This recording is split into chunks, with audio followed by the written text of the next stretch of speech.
Good afternoon, everyone. If you're watching this, you're watching an extraordinary meeting of the Board of Selectmen for the town of Halifax, today being Thursday, October the 15th. And as you're probably well aware, during this COVID era, we've been meeting on extra days to address any issues related to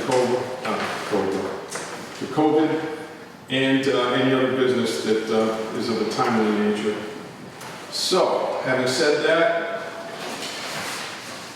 I guess we can start off. Typically, we like to get an update on any COVID issues.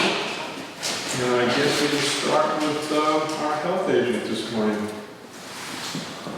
So far this month, we've had 4 cases, one on 10-1, one on 10-2, one on 10-9, and one on 10-10. And nothing so far this week. And I think the state's moved us back into the gray zone. Yes. At least the last map was of yesterday, which is good news. Yeah, but especially where I think it was 14 other towns that moved into the red zone. Yeah, no, that is good. Yeah. Right.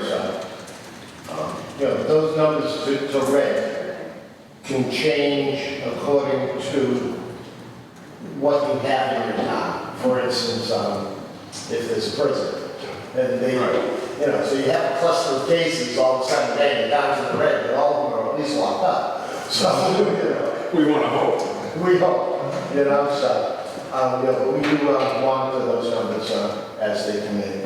And we were able to make a post out to the town, as I suggested last time, using Charlie's letter to us, as well as some information I had. So hopefully the town's receptive to that. And Chief and I have been working together with Kendra, and he's now part of our contact tracing workforce. So I think it's coming along pretty well. Yeah, we have 2 trained, and then we have 2 more that are doing the training. It was supposed to be yesterday, but it was canceled. Going to do it on Monday. Okay. So, Who do we currently have for outdoor restaurants? Is it just Grill 58? They're still operating outside. And the one, the old one, Quonset. Oh, okay, they're operating outside as well. Yep, and I believe Rodney's has 2 cages. But I assume as the weather is starting to cool down, I don't know. I know the grill looks like they may have installed some sides on their tents. they thought they were going to use this from the beginning of November. Right.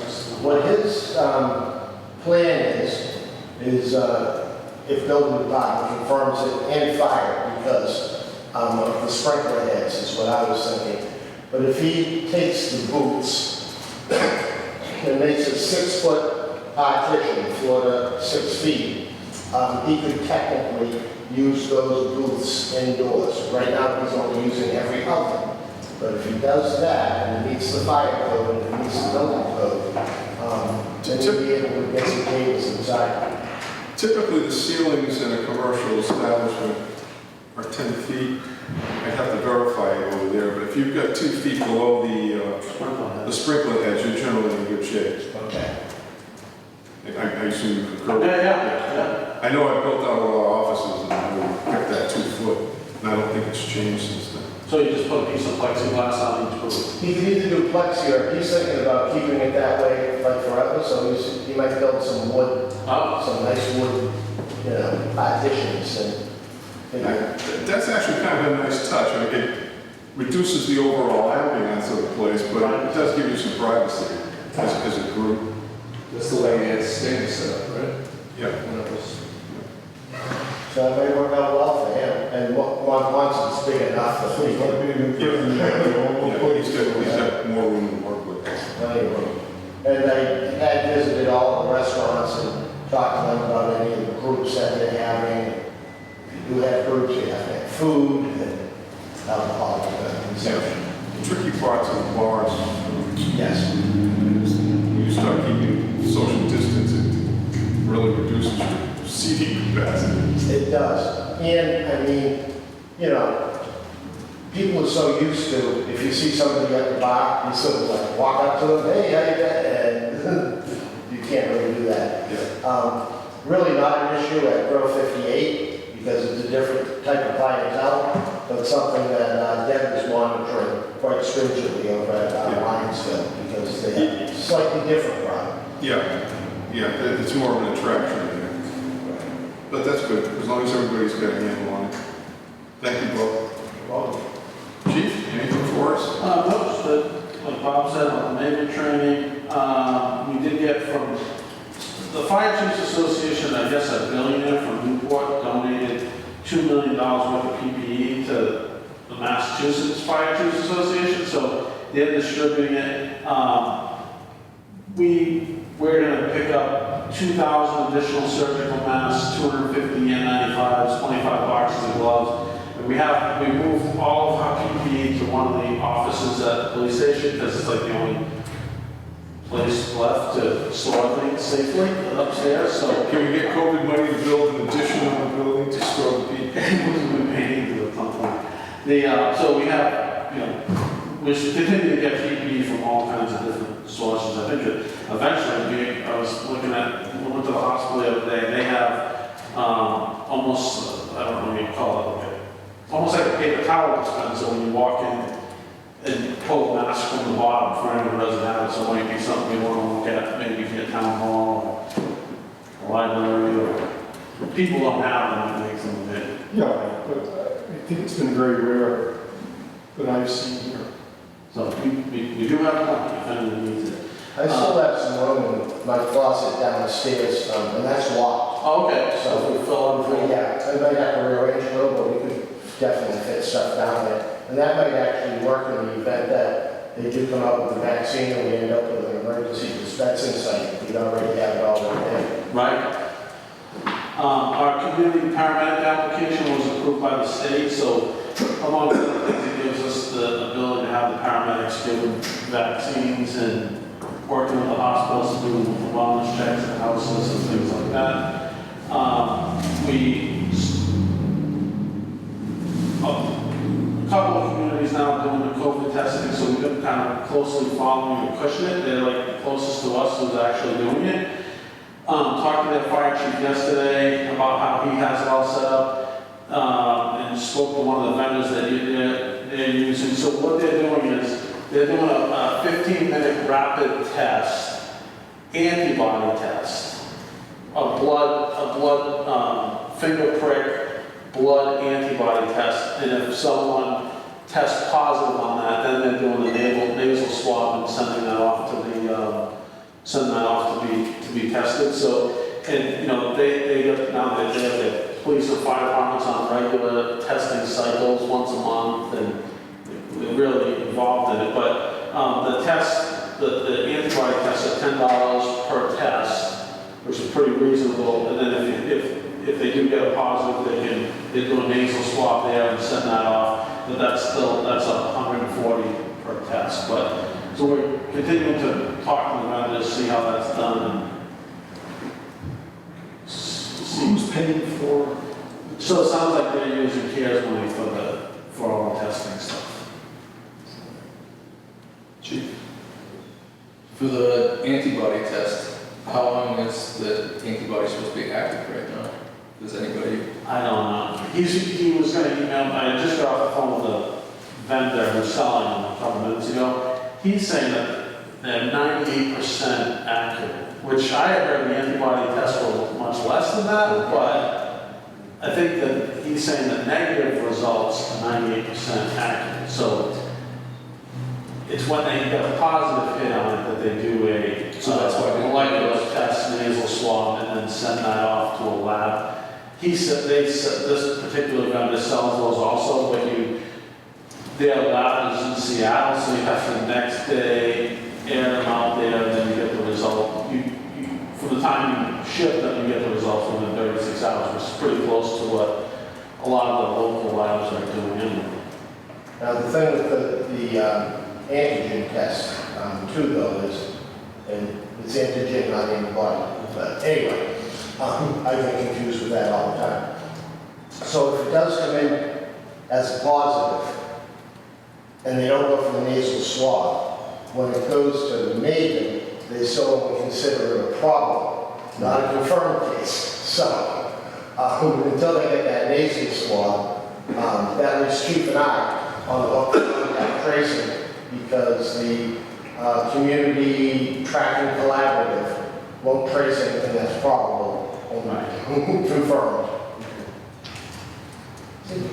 Excellent. So Yeah, it's, so how does the funding for contract tracing work? So right now, the state, the CTE, yeah, the CTC. CTC, basically when we get something on Maven that's emailed to Bob and I, Bob had showed us the other day, if we click on require assistance now, it will automatically go to the CTC and they'll handle the contact tracing for us. So for small communities, it's a great, great benefit. Right. And I just brought up the probable part because the town of Plymouth had, a bar that had an issue, there were 28 probables. So the CTC, which was what we're talking about, won't track those. So that fell right on the health director to track down 20 people. But then it's usually cases trickle in, but when you get hit with 28 that fast, maybe overwhelming without any extra help. And they lost the same DNA service that we lost. And they do not have the fire department working with them. I have yet to find a town that has a fire department working with them. So I have to take my hands off the hat off the chief here because the cooperation has just been outstanding. That's excellent. That's good to know and kind of expected, really. I mean, we've gotten spoiled. We've always had great response from our departments, and especially the fire departments. All right, if that's it, moving on. Yeah, we got some recycling I abatements. did, okay, guys. One of my favorites. Can we put the, You guys, come on. Do you want to bump these to Monday again? Come on, no, there's only like okay, so 75 of them, right? take a look at the ones before and see the synopsis that I wrote on. Yeah, these are the ones that were problematic. Yeah, you go.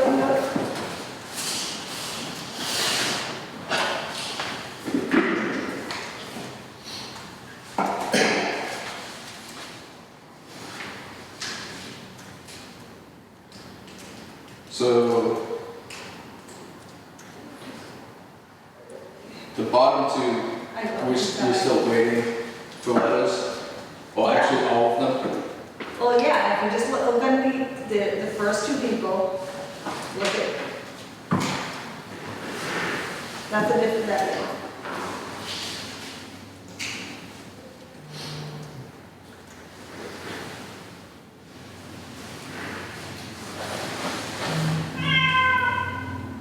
Sorry about that, folks. Sounds real. Yeah, Well, we're not so used to it, we know that particular cap is not. yeah, someone. You must have 9 lives. My cat follows me everywhere. I'm seeing the explanations, but I'm not seeing any letters. I think You're that's, right, so. That's the so- point, right? Yeah, so, Well, I think so, based on that, the late command, there's no letter. so, thing was, we received part of the packet before the deadline, but we keep on contacting them and say, hey, we need your letter, and we've contacted, And we're not getting. yeah, well, look at the first, the first Yeah. one. No, we got no proof that they're doing recycling there, no letter from the hall or. Well, they say they are, but we don't get it from them. Well, I can. well, what we had said to people back before the first was, we were willing to take in the applications contingent upon getting a letter. The letter hasn't come in yet. I would say the board should make a decision, not yes or no at this moment, but simply say, here's a deadline date for the letter. If you don't have it in there, we'll reject it. Yeah, I think Fair enough. that is fair enough. And I think maybe by our next meeting, which is when the, Well, you have Monday, but then you got the no, I mean, the next. next regular meeting? Yeah, next It's the regular. 27th. That should be more than enough Yeah, time. I mean, that's a week and a half, right? Yes. So, am I, So it's not received by the 26th. but do we keep No. Let them Well, invite contact them one more time. the ones that got it in before the deadline. And so they have until the 27th to produce. So we kind of started the first Thank you. resident on Tuesday, you have to this afternoon. Well, tell them the 27th. There's no harm. Yeah. We just had But one more time, after that, you don't have to contact them. Right. Yeah, that's it. Just so that Those are the ones that we we can can try to prepare and reach out to people. Okay, so now you're batch 2. Now we have batch 2, the ones that after. You want to tell them, okay with that? Fine with it. I'm fine. Prior to the meeting on the 27th. Want me to move it? That would be great. I move it. I'll second. All those in favor? All right. Okay. Yeah, now the next one.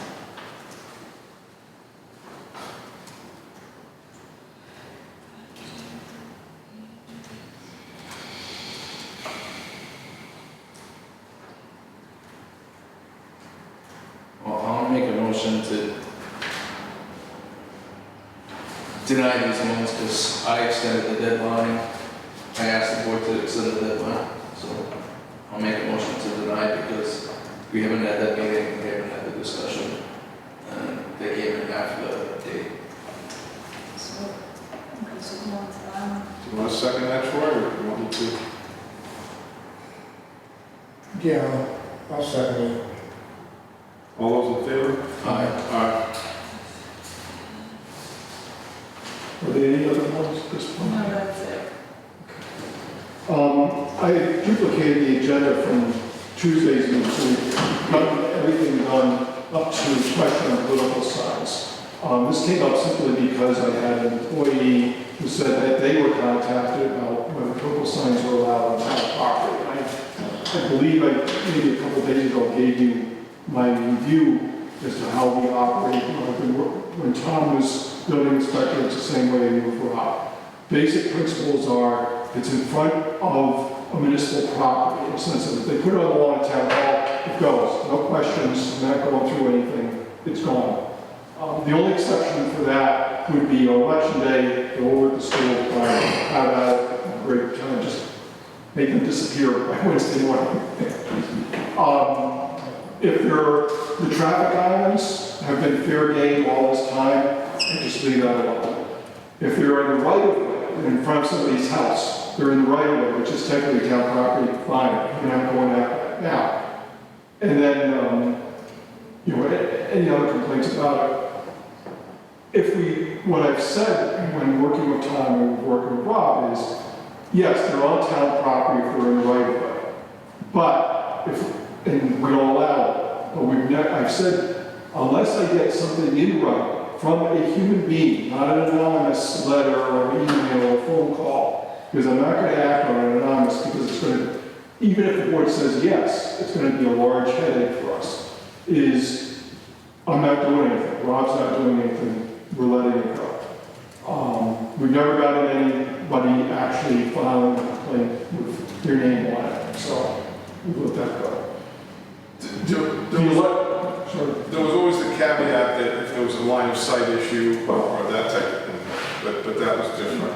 So for the sign bylaw right now is invalid in terms of political signs. Given the Supreme Court decision from a couple of years ago, you cannot regulate signs based on content. That includes even something that says you can allow them for 30 days or 45 days, whatever, before the election. The courts are going to say no, because you're allowing certain speech during some time of the year, and that speech is not allowed during other times of the year. And given that these days politics is a 365-day event, you can't tie it into elections. So the sizes, the numbers, to have that on private property, we really, there's no place, someone could file a complaint, and Rob's position would be, I cannot enforce the bylaw, it's invalid now. Someone could appeal it to the ZBA, and then they would work with our land use council to basically say the same thing. I'm working with a similar issue myself, those types of calls, and they're basically nothing. But I wanted the board to be aware of it in case somebody asks any to review what the town does on political signs. That's where we're at right now. I think down at the center, before the 106 to 26 and 58, it was always 2 weeks before the election, it was okay, but now it seems like it's been, Well, usually they would get pulled after the primary. Yeah. Everyone would take a break, and clogging up the view out there, and then it would be 2 weeks before we sprinkled glitter everywhere with signs and everything else, but. Magic dust. I mean, if the board's going to say, for instance, 2 weeks, well, we're basically where we are. Oh, we are. Plus now the election actually is 6 weeks. Yeah. So, Yeah. I just wonder, we did get letters or whatever you want to call them, or emails and such from Columbia Gas and Eversource. Because of that disaster that happened up in the Andovers, was it 2 or 3 years ago now? yeah. One of the requirements that had occurred was that the Bay State, that now became Columbia, had to transfer its lines over to Eversource. So they're in the process of transferring ownership and operations and everything. So we have initial letters from Eversource that says, hey, we're taking over. That's all that is. They do have a great program, for nonprofits and everything. But I don't know that the fire ones, a 501c3. Are they gonna be actively digging up pipes? No, there's no change. It's simply who's operating the system. Dogwood Street in front of Holmes Public Library. We've gotten a letter from Gene Gallant,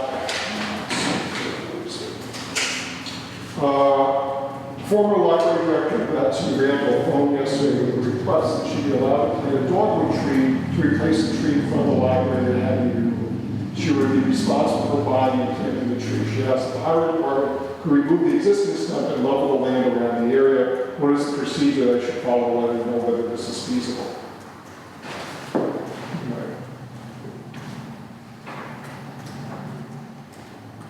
Yeah, I was going to take a problem as long as Who's gonna maintain the tree? well, we end up being us. Just as it'd be any other tree on the library property. So they're gonna level all the bushes that were planted there earlier? Well, I don't know which tree it is. It may be that I need to get you a map. So we would locate where the tree was, where the stump's going to be removed and where it's going to be planted. I guess the question I would have, as long as the tree is far enough away from the roof line, so we don't have any issues with that. Well, that's the thing, the trees always start out small, so everyone tends to. Their roots are Nice planted. plant. And then in a few years, to be moved, so I think we need to anticipate it. Well, let me get you a map. Yeah, just some thought into it, that's all. We did get advisory from the Housing Community Development, which I've notified the ZBA about. The governor, I believe, is now pushing as part of state legislation to either eliminate or reduce the ability of the hearings to continue during the state of emergency. In essence, it's been now, several months, and people are still waiting to get their hearings held. In this case here in Halifax, it's Country Club Estates. And so, while there's no rule in place yet, there's an indication there'll be a rule in place that might very well say to the ZBA or the planning board or whatever, you've got to have these hearings. However you got to do them, Zoom, in person, however you're doing them, you got to have them. You can't, and especially you can't pick and choose in the sense of, for instance, the ZBA has held hearings on variances and things like that. Fine. But they can't say, well, we can do it for variances, but we're not going to do it for chapter 40B. So I talked with the ZBA last night when they were going to continue the hearing. Well, they haven't even commenced the hearing, but what they know now is they're going to continue start the hearing next month on the 18th. And they'll actually start the hearing. I've notified Attorney Fussell, I've notified our consultants and such that our plan is to do that. And one or more of them, I've been talking with Bert, going over meeting structure, things like that. So it's something set up. I mean, it's going to be awkward on Zoom. Fine, we'll deal with it as well as we can. Is there a way to send out letters to the abutters, letting them know that the hearing's actually going to start? Not saying get certified. We should be able to do something like that. Of course, we'll post it on our site anyway. Yeah. Proposed laptops for the elementary side, I think I mentioned that on Tuesday, no, I didn't. So Kate had asked whether laptops for the staff, 49 laptops for 47 to 764, which is an upgrade over Chromebooks and such. I don't see any reason why it can't be. I did submit, when you sent it in on the 9th, so it would have been the 9th, it would have been Monday probably. I sent it in to Plymouth Cares to get an eligibility question resolved, so I'm waiting to hear back from them along with a bunch of other things. What I said to him is, as long as we've got the money, and as long as the board's on its approval of it, but the biggest thing is whether Plymouth is going to accept it or not. So I'm waiting to hear. The only other COVID thing from the school is we adopted the policy at the elementary school on Tuesday night that gaiters were not eligible to be worn. They have to be masks or 2-ply material. So the pull-up gaiters are not eligible to be worn in the elementary school anymore. And that was keeping with Plimpton and Kingston. The high school gaiters were acceptable to be used during athletics, but that had to be outside, not inside. The reports I've seen from Soul Lake is now keeping, they have a table showing. Yeah. We don't have any cases as far as I saw here. We've had no cases, we've had students that have had cases at the elementary school level, but none that actually went to the school. Right, because I think they happened Before school opened. So there's, as of last night, I think there's 2 at the Kingston Intermediate School. And there was 1 at the middle school and 1 at the high school, and I don't know if those 2 have fallen off the numbers yet, but Kingston's in the red again for the second week, so. Hampton's red, East Bridgewater. Everyone around us is red, basically. But if Kingston stays in the red for another week, I believe we have to talk about going fully remote for the middle school and high school. Well, kudos to the people that live in Halifax, the residents, that they seem to be doing the right thing. As far as wearing masks and things. Well, just last week we were still in the yellow. We don't know if that person made contact out of town, in town, or town, so. Well, from what I've gathered from around the state is, it's not the activities that are going on within the schools that are triggering a lot of these cases, but it tends to be the after-school sports activities or weekend sports activities, specifically hockey. No, hockey right now is having outbreaks because what they end up doing, a lot of these leagues travel to either New Hampshire or Rhode Island, and so, it's a big intermingle.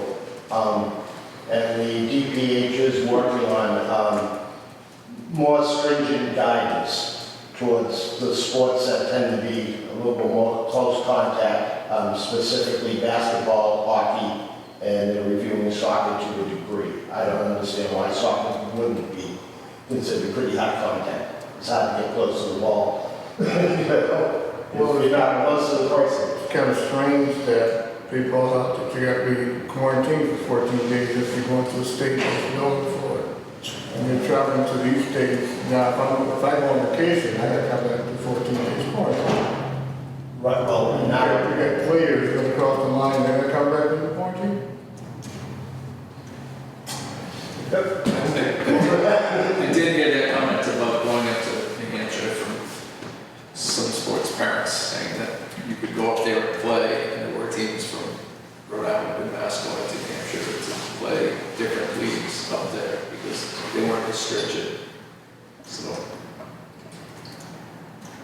It's a problem. just, so we're only protecting this, we protect ourselves. Well, it's discrimination. It's discrimination, but if I'm going on vacation, you got to be quarantined, you're playing a sport, it's okay? In their eyes. Yeah. I had one other thing on COVID. I just wanted to thank Charlie for, working with Silver Lake, working with the elementary school, and being in touch with them. Our town has really been the only town that has, from the very beginning, tried to include the schools in dealing with the COVID CARES Act money. So I just wanted to say thank you and acknowledge that. Yeah, I know there was an article in the Kingston Cricket Bowl. So I don't know if I know you're some members, but I have no idea whether we're actually going to get a note from Silver Lake. There was supposed to be another letter coming from Silver Lake, so Board of Selectmen. Okay. Just on the contractor rates, this is just an FYI for the board, so Steve had sent it over. It just gets hard, and he's bumped the rates up again because it's getting harder and harder to find contractors. I'm not quite sure if it's, people just don't want, and surprisingly in my mind, it would be, given everything else, that they wouldn't want to be working, but I don't know if the requirements for the job are difficult, or insurance requirements, and you have to pay more to have people who are insured or what it is, but. It's the insurance. And I checked with Maya about the possibility, again, of the town in essence offering its own plan. They said, no, we're not going to be insuring private contractors. So I know that one of the issues, I talked to some of the contractors, where the trucks, now they place the truck with $70,000, they're still going to pay the person, and then some of them have to come up with a $90,000 insurance plan that they have to pay, no matter, they have to have it in the beginning of the season, whether they work or not. So what they were looking for the towns to do was at least, if they sign on, that they give the money for the insurance, whether they work or not, because that's a cost that they have to come up with. Well, Steve said he's going to be offering a guaranteed minimum of a certain amount, depending on the truck, I mean, between, let's say, $1,500 and $2,200. So that would certainly go a long way with helping pay for the insurance. That's all I got. All right. We've got, on Monday, when John's back, we'll update the board on police negotiations. We have those on Wednesday. But with the chief not available, you can just skip it over. Before we go, do you want us to look at the minutes and approve the minutes? No, I'm not sure. No, it's fine. Okay, so it was on the agenda, that's fine. Oh, okay, yeah. I mean, it's sort of pro forma, try to include everything in case it comes Oh, up. I know, that's why I like to do that. But Monday we're meeting at 2. Once again, I got, not lost, but time went by and it was after 1:30, I realized, oops, you had to post. So I got posted for 2 for Monday. We are still waiting to hear from National Grid about having somebody come in. They never contacted us about today, that's why we didn't do anything. Right. And as far as 415 Plymouth, I'm waiting to hear back. I told the parties, look, we're gonna, if you want to meet with us in the board, we're happy to do that on Monday. So, we'll wait to hear. I move that we adjourn. Oh, you wanted to do the deputy? Yeah, we're going to acknowledge this.